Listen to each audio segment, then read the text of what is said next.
Alright, we're on the play round one, and we will play first. And yeah, we can keep this. We have a Guildgate, we have a Jailbreaker, fix for all our colors, have a 3-drop. And yep, this hand is perfectly acceptable.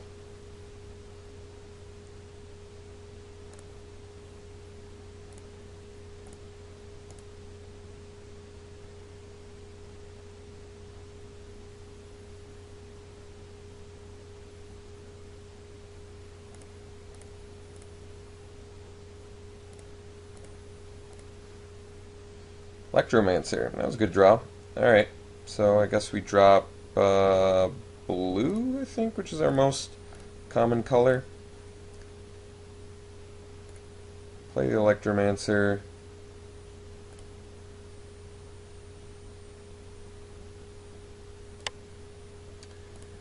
And pass the turn.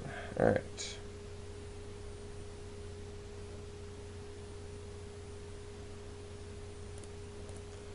No 2-drop from our opponent. Racketeers, huh? Alright.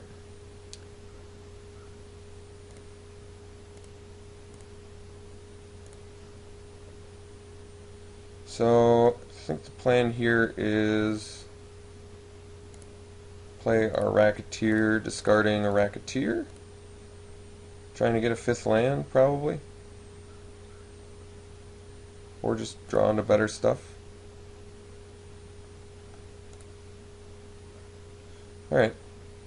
Guess that works. We get a 4/4 next turn for 4. It's pretty efficient.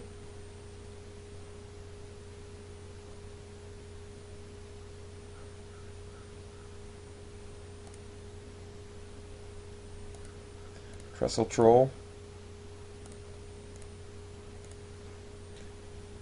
Alright. So drop our 4/4.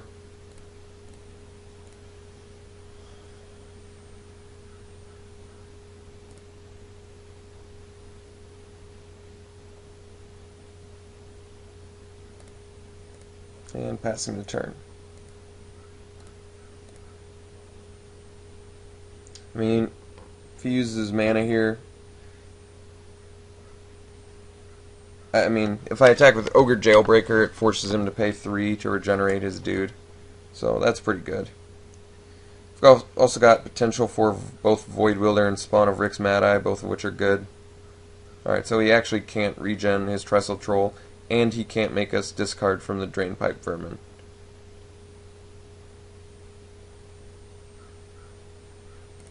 Wild Beastmaster. Interesting. Alright. Oh, Inspiration was a good draw. We're actually going to do it main phase because we need our 5th land. Ooh, how could I forget? We get to pay less, too. Electromancer paying off. I could have played the Electromancer and then done Inspiration. That might have been a little bit better, yeah. That's okay. So, I know that for the future. Alright, so I'm getting in with Jailbreaker here.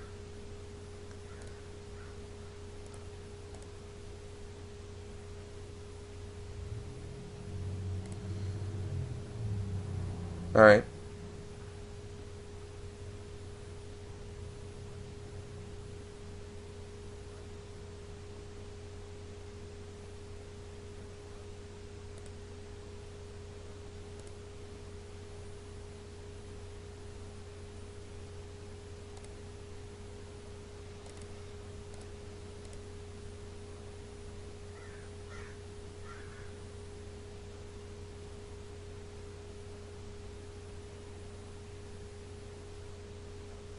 So next turn, my plan, possibly Void Wielder if he lays a fatty I can't deal with, possibly Skywatch if I get a land.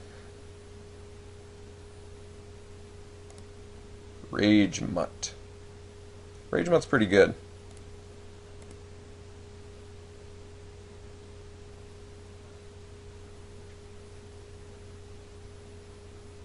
Well, he should definitely attack.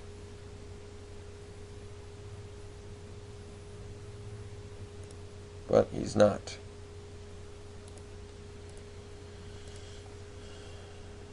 Trader's Instinct. Guess you came at a pretty decent time.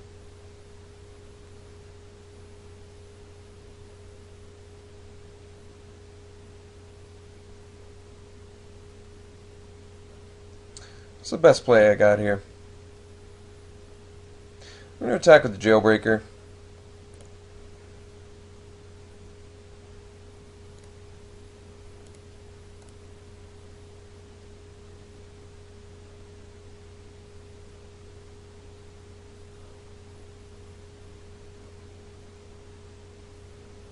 Okay. Guess I'll kill the Rage Mutt.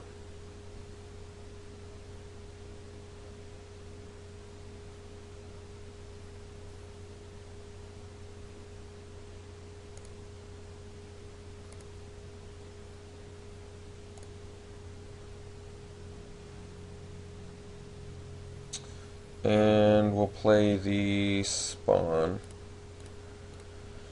And I'll unleash it. I don't see why not.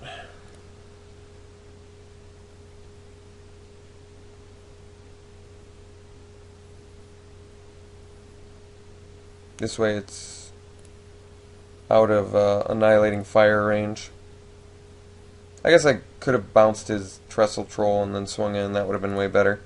But I didn't think long enough about my attack.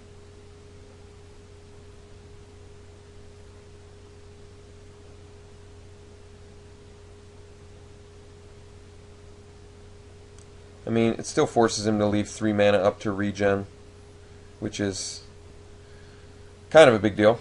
Also, if I get a land off the top, the Skywatch comes down, so that's good too.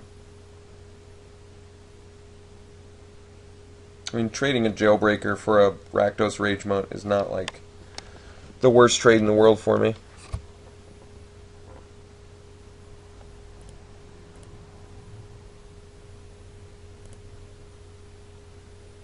Not quite sure why he doesn't have plays. I mean, I guess if he's just planning to block with the Trestle Troll, we can screw up that plan for him.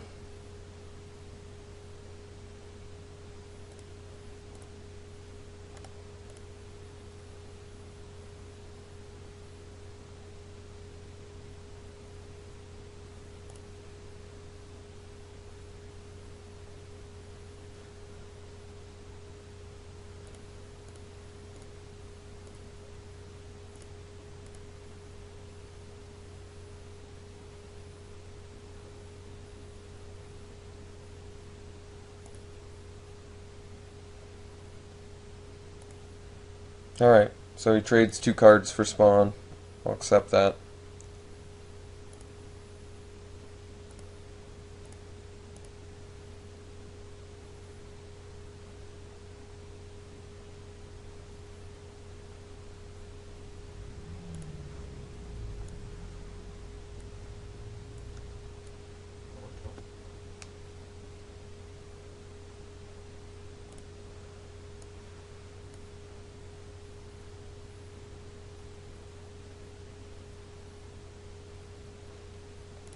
Alright.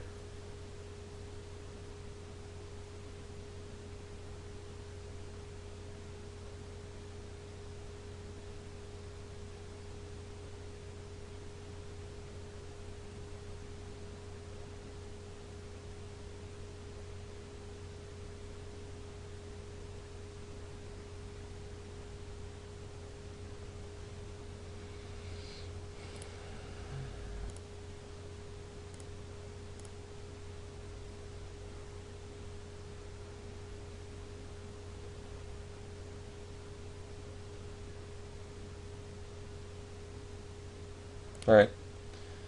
He wisely chose not to attack.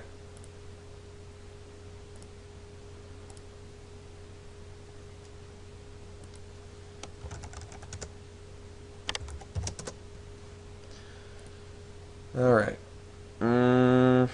Playing a land. So let me think about this. Trader's Instinct only costs 3. This costs 5. 1, 2, 3, 4, 5, 6, 7. So, nope, still a mana short. If I play the Electromancer, this costs 2. This costs 5. So if I do it next turn, I can bounce plus steal a guy. Yeah, So we're going to play Electromancer here. Actually, we're going to attack first.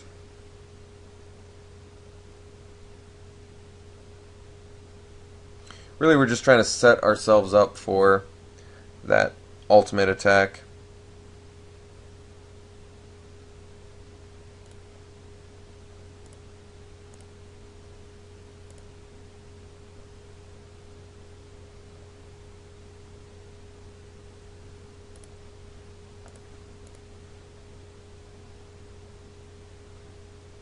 So next turn we can do Void Wielder plus Trader's Instinct, and ideally deal lethal, but I'd have to do the math on it, but I'm pretty sure we can. Wait a second, what is this?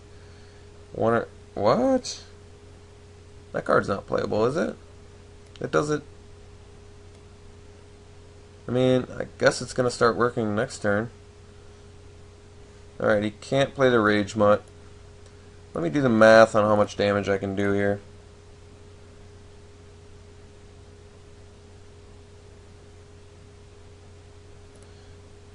I'm pretty sure it's lethal. The one card in his hand is the Rakdos Rage Mutt he returned. So let me do some quick math. We can deal 2, 4, 7, 9, 12, 14. It's exactly lethal. Alright. So we draw, play Void Wielder,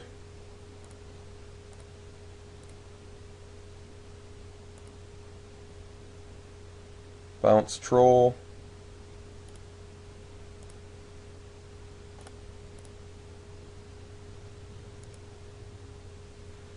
play Trader's Instinct, steal this.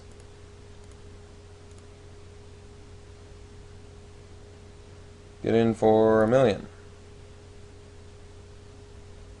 Or 14 exactly. Unless I did my math wrong.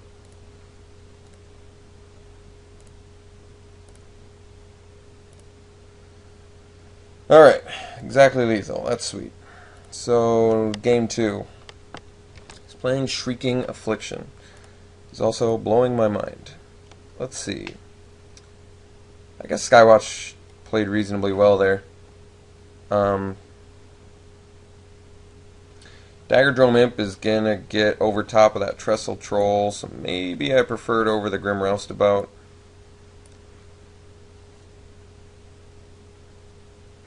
That feels right. Electromancers are still good there. Alright, I guess we'll try this.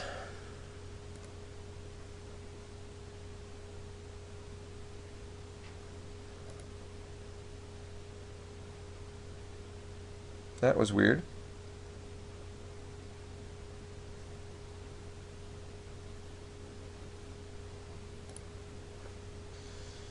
And let's see, we have a blue source, we have a black source. I'm going to keep this. Oh wait, he chose to play last. On the play, this hand is significantly worse. I'm running 17 lands. I get a couple opportunities to draw, and if I get another black source, I'm going to get a lot of draws, so I actually am going to keep it. Certainly not a magnificent hand, but I think between the Paralyzing Grasp and the Underworld connections, this hand is good enough. Wow. Opponent is mulling to 5. He did choose to draw, though, so that turned out to be a wise decision for him.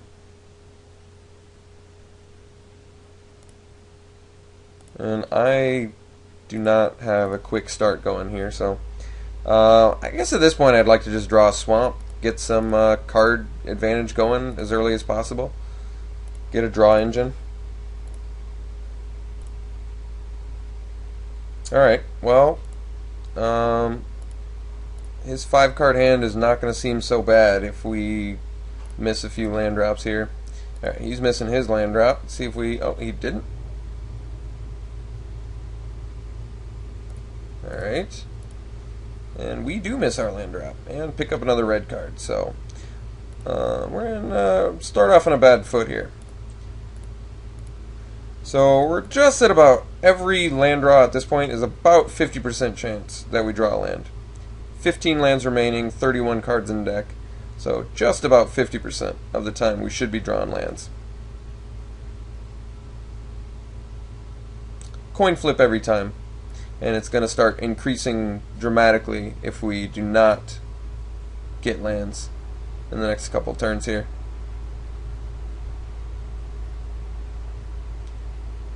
I'd still prefer the black source off the top to the red source, just so I can early play this Underworld Connections and get value from it.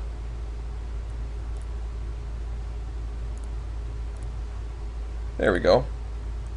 Alright, so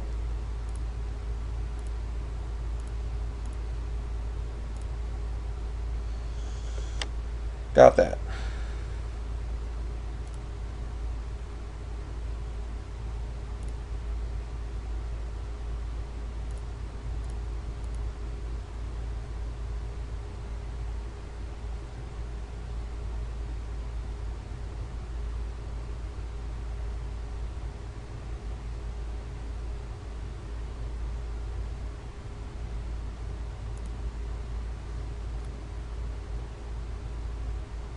Mana Bloom. Remove a charge counter from it, add 1 mana of any color to your mana pool. At the beginning of your upkeep, mana will return to its owner's hand. Alright, so he just ramped huge with that.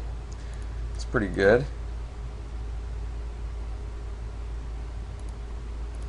Let's see if we can't get a land here. We do. I'm going to pay a life and draw a card. Got another land. Okay, I guess that's acceptable. Still searching for our red source, but that's okay.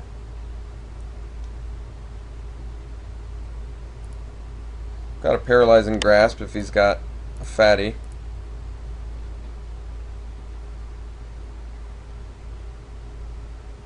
I've got the Void Wielder and you want to hold it off again. Alright, that's certainly not a fatty.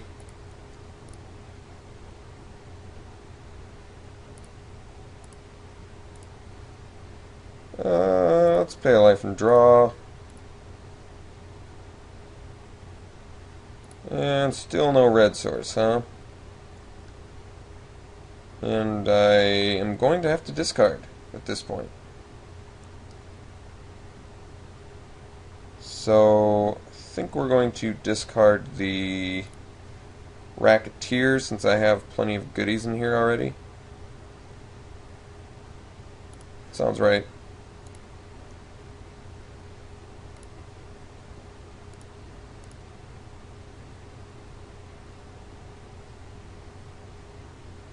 Could Inspiration at the end of his turn just really search out for that land. Yeah, I'll be able to take care of that. That's not a big deal. I mean, it's big now, but whatever. I can just Paralyze and Grasp it, actually. Although, he may have Golgari Charm. Let's Inspiration ourselves. Yeah, it's going to cause me more discard, but whatever. Still no on the red source, huh? Still no on the red source. Amazing.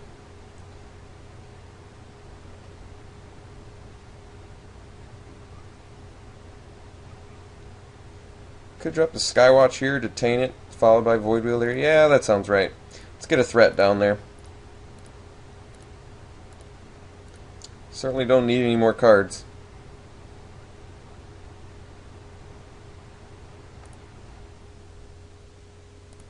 At least I won't have to discard. That's the good news. I've got a full grip. And no red source. Pretty amazingly. If I hadn't drawn as many cards as this, there was no possible way I would have won this game.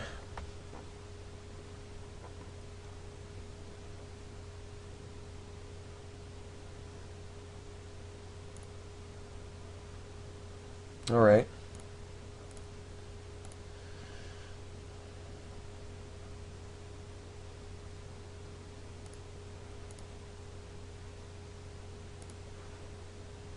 No red source. Pretty amazing. Got 6 mana. Alright, let's play an island. Let's Void Wielder.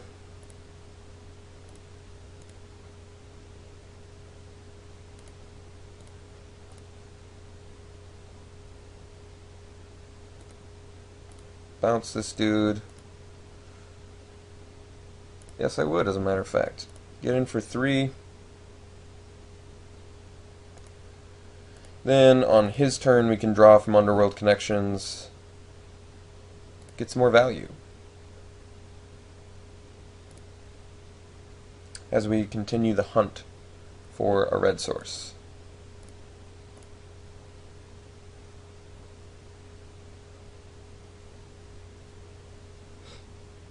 Oh, I guess I could have drawn on my turn from the Underworld, but it doesn't matter, whatever.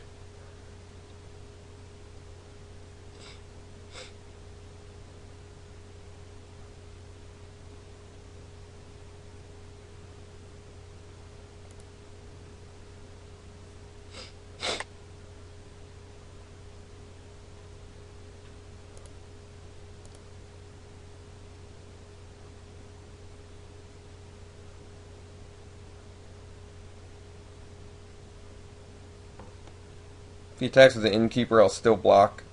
I don't see Giant Growthing to take out a Void Wielder being very good at all.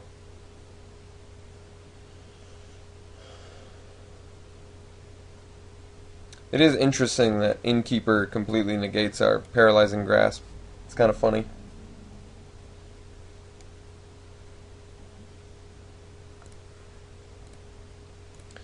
Alright, so going to 13, drawing.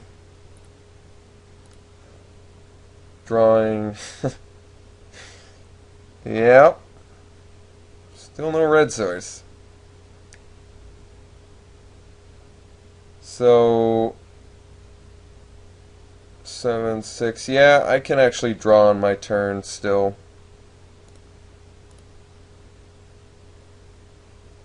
There we go. That wasn't so hard. So we have 7 mana remaining. That's perfect, actually. Alright, why don't we attack in first? That makes a little more sense to me.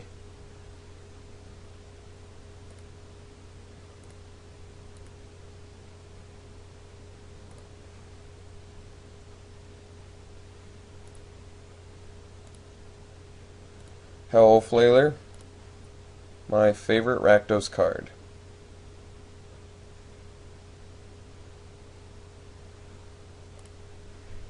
And Ogre Jailbreaker. Rogue's Passage is going to be good with that Hellhole Flailer. I think that's actually lethal next turn. Maybe not. Not quite.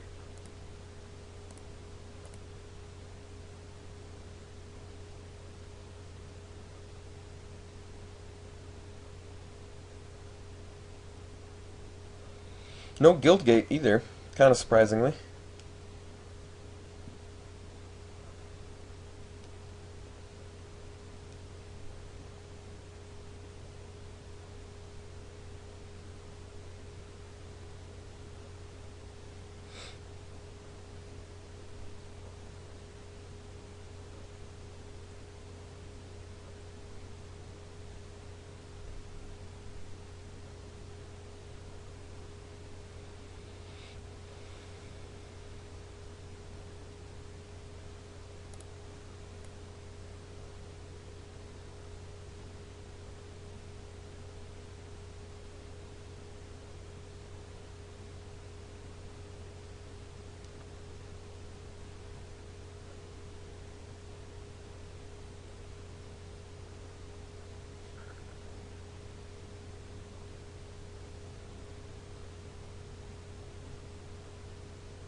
Alright, so the opponent finally opted to play Rites of Reaping to take out our Asperia Skywatch, which is a reasonable play, I would say. Getting in there, it's 4-5. I'll take it.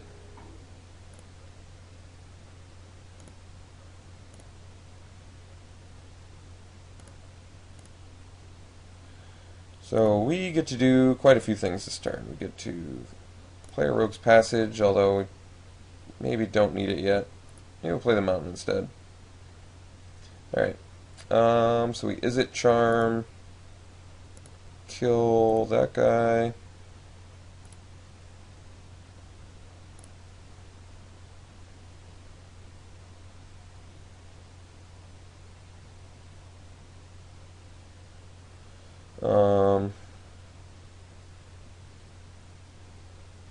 And we get in for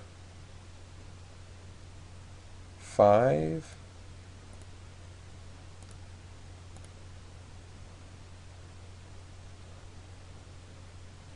This has hexproof, is that right?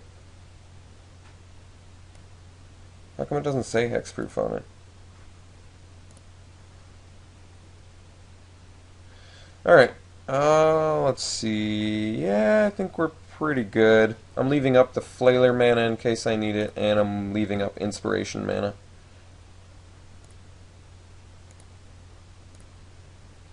Inspiration's going to allow me to hopefully dig to one of my guild gates so I can turn on this Jailbreaker.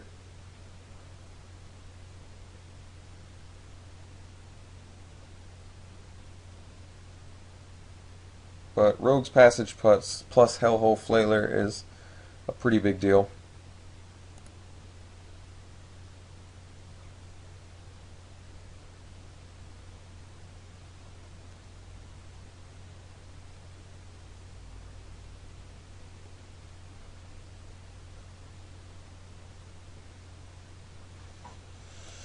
Alright, so he's going to scavenge up his beetle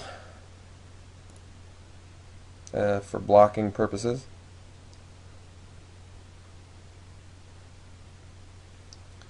So I'm going to draw a slew of cards at the end of his turn.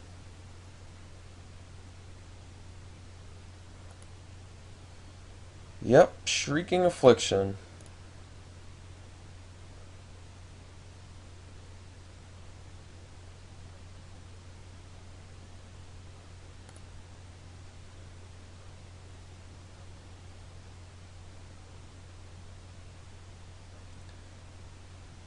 Alright, so draw.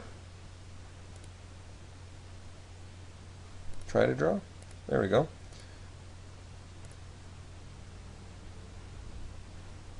And draw. Trader's Instinct would do it. Yeah.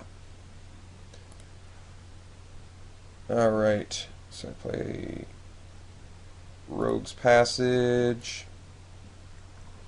Play Trader's Instinct on this.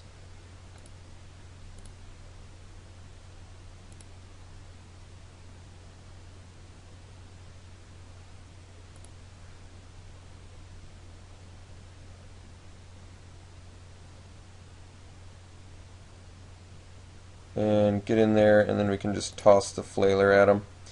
I mean, I could use Dino Charge too, but I don't actually think it's necessary. And better to not reveal cards.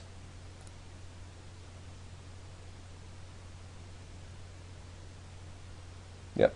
So he takes 5, and we toss this guy.